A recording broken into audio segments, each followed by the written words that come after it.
大家好，又嚟到電影文化中心嘅網台節目香港戲味，咁亦都由我 Eric 曾兆宏啦，同埋我身邊嘅拍檔William 袁永康一齊主持，咁我諗大家都好熟噶啦。咁樣呢個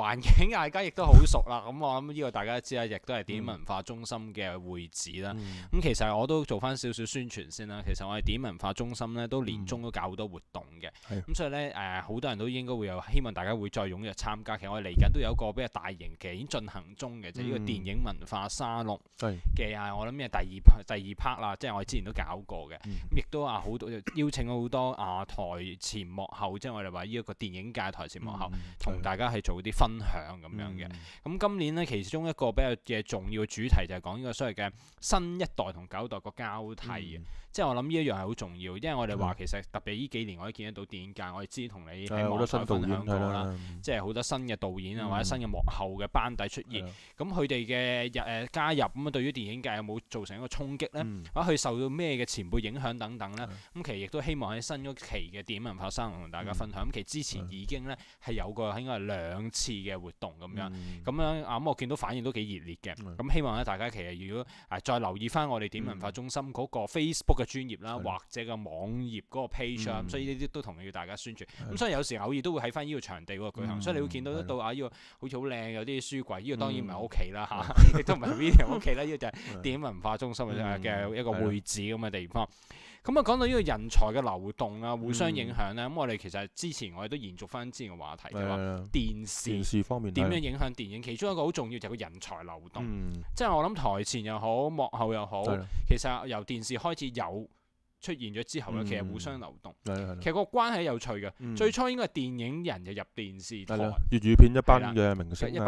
為冇得撈啦，實在一啲粵語片都衰落啦，咁入咗去電視台，咁喺電視台就大紅，有啲本來唔紅都變咗紅，咁有啲咁你調翻轉去到70年代後期打後咧，就調翻轉情況就可能係電視就訓練咗班人才，就去到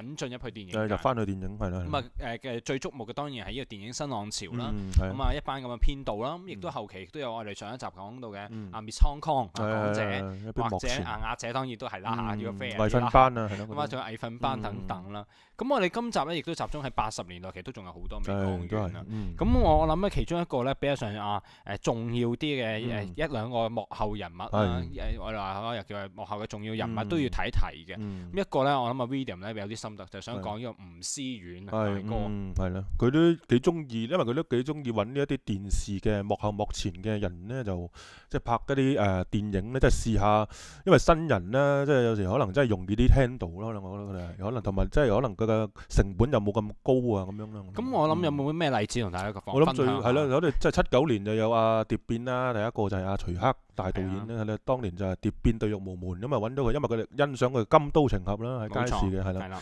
跟住咧去到85年啦，咁就揾咗葉德嫻同埋劉德華係啦，呢個第二集嚟嘅，就係呢個佢嚴思遠嗰集《法外情》，咁呢個咧就係麥當雄咧之後咧就再拍嘅就《法內情》係啦。咁啊因為咧《法外情》咧就係其實就來自呢個葉德嫻同埋劉德華來自呢個電視劇嘅獵鷹啊，因為佢哋嗰個母子嘅形象好深入民心啦。跟住咧就吳思遠就靈機一觸咧，就整咗一套咁嘅法庭戲咁樣，即係香港都少嘅啲咁樣嘅戲種。其實唔多咁但係呢種咁嘅母子組合都幾有趣，延續到許鞍華嘅土姐，其實都某程度上啦，當然佢唔係 exactly 都拍過好多套佢哋都母子，但係嗰個關係都好似。黃晶有套《與龍共舞》又係，不過就唔係母子，不過就係咧，即係嗰啲都係有合作啦，兩個。我記得好似係咪葉德嫻都講過話，即係其實佢好首選都想同劉德華，都係好深感情嘅。係即係呢個關係好有趣。咁所以我諗吳思遠都幾有趣。其實因為當然佢喺電影界係好耐歷史啦。我哋講到70年代，佢都有開公司等等，但係佢真係比較多用電視嘅幕後。頭先係啦，上一集都講過係啦，喺前邊仲有一套就係阿燦啦，佢拍過一套叫做阿燦當差同摩登雜差咁，又係啦，揾又係吳思遠自己即係導演唔係都唔係導演監製咁樣啦，係啦，即係自己就製作咁樣。你提起咧70-80年，我忽然間都諗起，可能我哋之前都 miss 咗嘅，其中一啲人物咧，其實都要提一提，其實都係電視走紅，但係佢亦都拍咗好多電影嘅，又嗰啲特別70-80年代，或者嗰啲我哋今天咧都遺忘，甚至可能我哋有啲稱之為浮片，即係冇正式喺香港上映，但可能係出個帶或者主要係貨東南亞或者海外市場。咁嗰啲主要係一啲武俠片或者功夫片。咁其中有幾個人物咧係其實本身係電視紅啊。咁其中例如黃杏秀啦，功夫片相當多。唔好以為黃杏秀係唔識打啊！而家大家淨記得佢可能係跟住阿荷蘭叻旁邊嗰個，但係大家忘記咗黃杏秀啦。咁啊，另外亦都有米雪姐姐啦，都拍得相當多啦。雖然佢本身喺佢其實都好複雜嘅，先係南國訓練班應該邵氏，咁但係喺邵氏多數都係做啲跟出跟入，跟住就走去街市走紅，咁就拍咗好多依類咁嘅片。另外一位就梁小龍啦，係啦，呢個梁小龍我哋當然知道就係近年嘅功夫或者之後再出翻，但係如果再追翻早啲，其實係佢例如麗的拍咗好多功夫片等等，但係其實都拍到好多依類浮片啊功夫片。係啦，佢嗰陣時話我爸爸好中意睇佢同阿倉田保昭嗰啲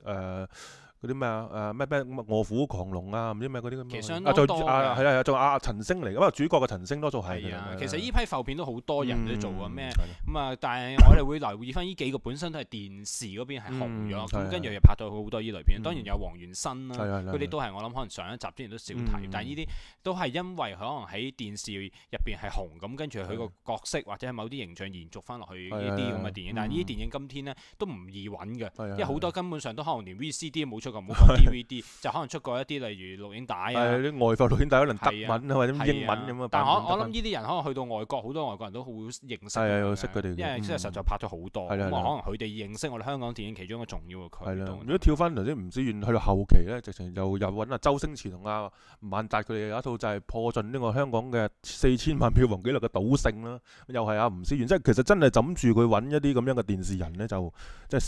試下有冇啲咩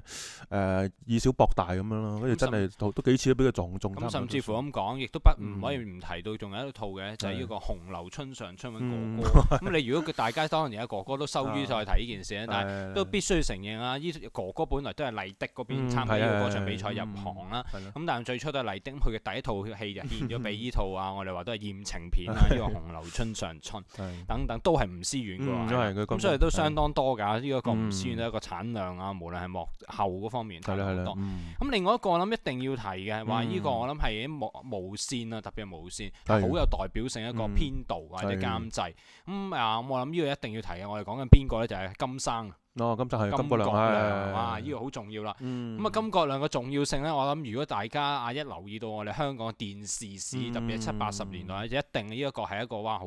閃亮嘅名字。咁我諗大家都數到好多名作啊，咩執到寶啊，山水有相逢啊，係啦，或者輪流轉啊，或者呢個無雙譜啊，不是冤家不聚頭係咯。佢其實70年代中已經開始走紅㗎啦，即係佢呢啲賈思樂嘅一套咩少年15、20時，即係佢好多嗰啲。其實但係又係一個好有趣關係嘅，但係金國亮最初佢又係喺邵氏呢個訓練班出身嘅。如果大家知道，例如季志龍嘅《蛇殺手》啦，咁佢本身係做演員出身，但係大家都知啦，即係佢個長相本身唔係話真係好做到男主角，即係嗰啲咁啱，就因為比較上溝啲嘅題材先啱去做。但係你話一般係文藝片或者其他片，係真係唔係好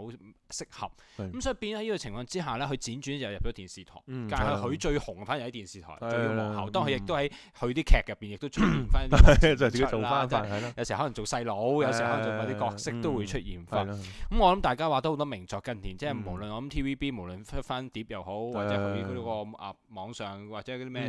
平台等等都好多，我哋會睇翻好多經典啦。咁但係我諗佢係點都好啦，但係去到佢電影咧，佢因為喺依度走紅咗之後，又去翻拍電影。不過佢就好後期，佢就差唔多87年先至正式拍佢嘅。都算遲。神奇兩女俠就係呢度係啦，佢就係呢套。其實都遲，即係以佢相距佢嗰啲名作，頭先我哋講啲名作都已經講緊係一段時間。咁你講緊係第一套已經去到1987年。因為佢就佢拍完佢監製完咗《熱神女有心》之後咧，佢就做咗幾年 TVB 嘅高層啊，好似係。係啦。跟住先至唔再拍咁樣係啦，咁就處理咗一啲行政上嘅工作咁樣先至，佢就唔知點解突然間去到87年咧，先至正式咧就覺得應該時候就進軍影壇咁，先至拍呢個《神奇兩女俠》咁樣咯。咁《神奇兩女俠》本身，如果大家睇過都知道，其實個故事都係擺翻喺啲類似電視台選美。香港小姐多啲香港小姐啦，嗰啲香港佳麗嗰啲。即係都當然大家好印象深就係例如阿嘟嘟姐啊，同埋阿葉童啦，咁呢個咁嘅演出啦，同埋我比較印象深係咪開場嗰時喺嗰個利舞台嗰度有拍過，即係佢哋啱啱好似係選完，有個佳麗暈咗先喺擔架抬出嚟，係啦，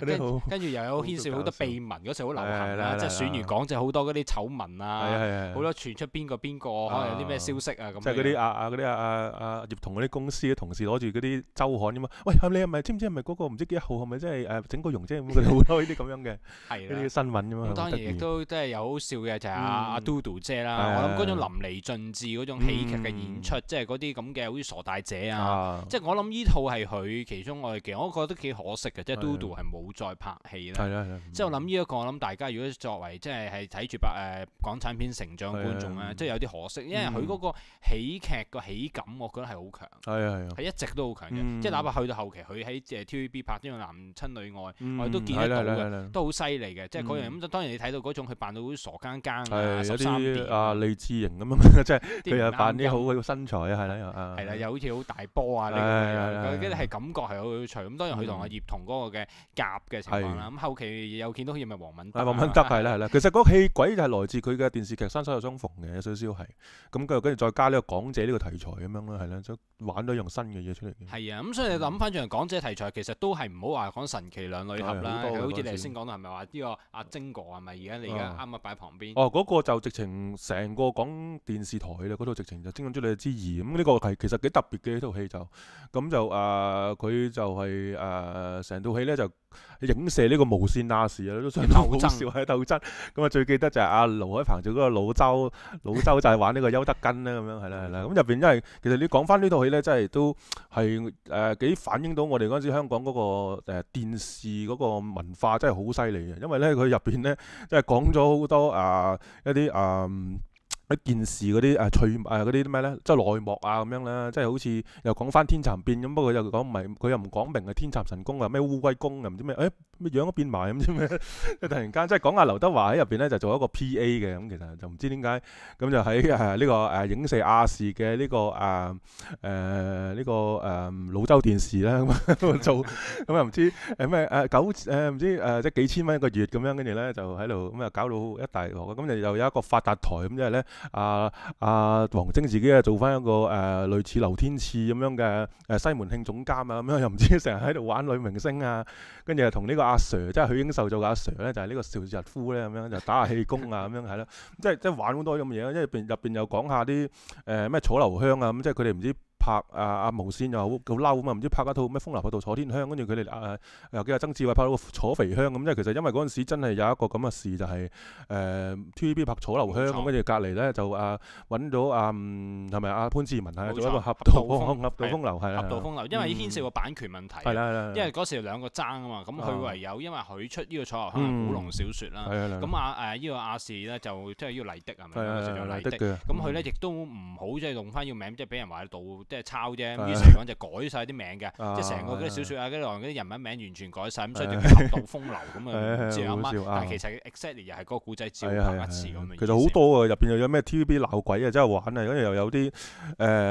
偷咗咩嗰晚出街嘅呢啲直播嘅錄影帶，搞到佢哋要即刻直播嗰度劇集啊，好好笑，即係玩呢啲咁樣嘢。但係當然啦，我諗佢最關鍵，佢知道咁多嘢就因為要提翻一個 point，其實阿晶哥本身就係電視台，呢個係好關鍵嘅點啦。即係其實亦都當然亦都同佢爹哋即係黃天林，亦都係喺電影冇得再拍，即係我哋話喺國泰嗰度冇得再拍國語片，就真係走入去 TVB，咁入到去，咁跟住後期佢仔中大畢咗業之後又入埋去啦，咁於是就兩父子咁一齊喺入邊做，做打滾咗一段時間，所以我諗呢一個係好大嘅影響，甚至我覺得其實黃晶，即係我哋雖然當然今天好多人對佢嘅批評好多啦，咁我諗撇開而家今日嗰個評，即係就翻當時嚟講啦，其實我諗有一個 point 值得留意，哪怕除咗喜劇之外咧，其實佢好多啲所謂嘅正劇啊，同埋嗰啲後期片咧，其實都好有佢電視嗰種編劇風格。賭神啊，至尊無上就係來自千王之王啊，千王群英會嗰堆。甚至嗰個寫法都係，我嗰個寫法係好有嗰種起承轉合啊，即係嗰樣你睇翻係好有電視台嗰個感覺啦。例如我比較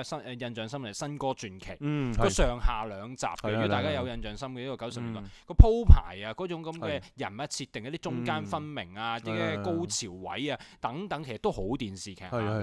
所以我覺得嗰樣嘢其實同其他導演有些少唔同嘅，即係王晶處理，我覺得都仲係好似係翻佢好似係想講《千王之王》啊，或者早期啲例如《網中人》啊，即係嗰種鋪排。同埋睇翻好多佢啲喜劇或者啲正劇咧，佢有好多橋其實咧喺電視台用過，即係你哋翻睇，即係好似唔知咩整蠱專家咧有啲橋咧，原來喺親情咧周潤發咧都係用過嘅啲橋，即係佢其實佢再玩多次喺個電影入邊，不過咧就即係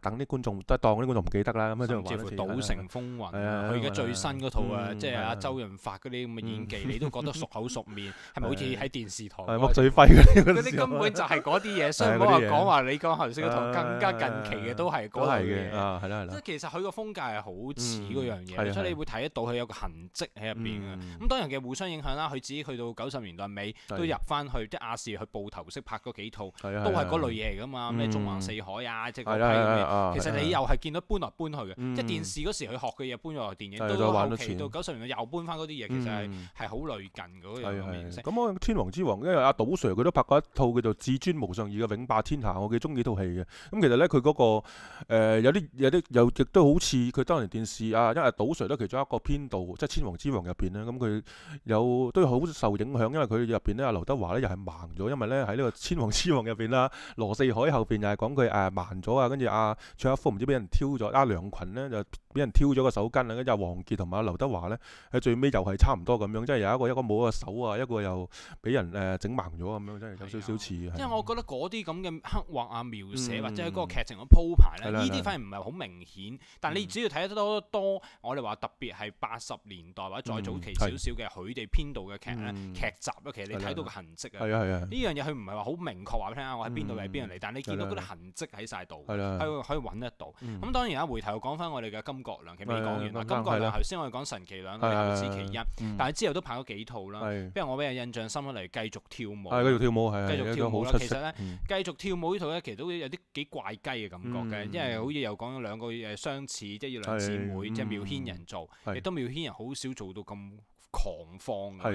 因為你知道佢通常好似好知識分子女性啊，即係比較嚴肅少少或者文藝一啲嘅感覺。佢忽然間做一個即係嗰個感覺係喜劇演出啦，同埋我覺得嗰套戲嗰個班底，即係個演員班底都好勁，即係嗰個勁就係話橫跨唔同年代、唔同層面嘅，即係你又有呢個大姐明，又有呢個黃霑，有好多仲要出即係客串嘅啫，甚至乎阿長哥同佢個千金小艾都有，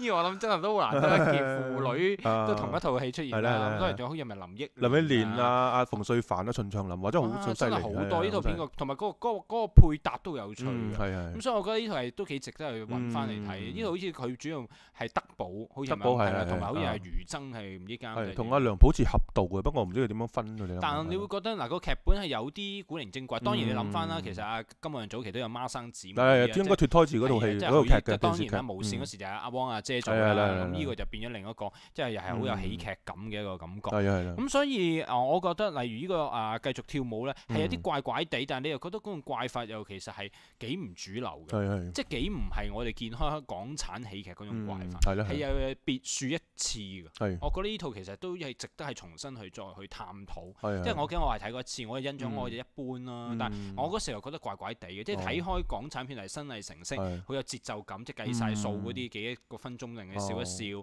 或者可能去到嗰啲即係洪金寶嗰啲功夫喜劇或者其他咧，佢忽然間做嗰種咧，係同我哋睇開係有少少唔同。我啊反而幾中意啊！我同我嘅細佬啦，即係好中意呢套電影。我就覺得即係可能佢有少少係似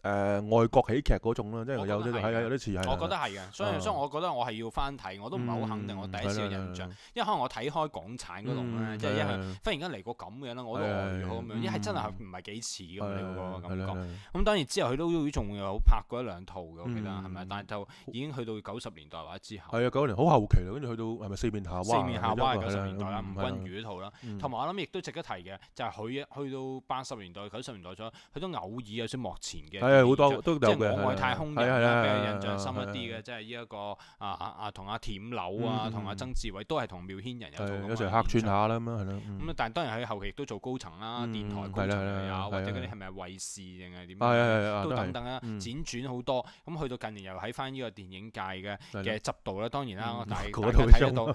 成績啊，我就據聞啦，我都唔敢睇啦。我都唔係好敢。即係據講喺香港嘅上畫日子都好短，短到我哋都唔知。差唔多講到。係嘛？嗰套叫咩？熱愛島。但係嗰個卡士好勁喎，大家知道，即係有陳沖咧，任達華啊咁係啦。即係好多人啊，甚至有好多唔同嘅，即係有中外，即係大陸明星又有香港，或者唔知係咪韓星定點，佢都揾咗幾個，但係出嚟嘅效果就真係相當之據聞就相當一般啊。呢一個等等，咁呢一套話我哋提翻都係一個金國良好重要人物啦。咁而另外一個現象啊，呢個其實係由一個人物衍生成一個現象，就孖打現象。話呢個孖打現象咧，又喺80年代一提就好80年代，即刻就諗起嗰個好似一個太陽咁樣嘅季節呢個就。因為孖打就係你嚟自呢個電視劇季節啦，就係喺嗰陣時喺《歡樂今宵》做嘅，好似係夜晚。因為嗰陣《歡樂今宵》聽講咧，就係個收視就唔係好掂啦，咁啊開始咧就要做一堆咧就係好似3-4個字嘅電視劇咧，就愛嚟頂一頂可唔可以唱翻啲收視啊？咁啊早期嘅就已經拍咗好多嗰啲咩《封神榜》啊、《武林聖火令》啊，再。早呢個季節少少有一套就係阿都姐做嘅《鍾無艷》啊，咁樣一堆咁樣，都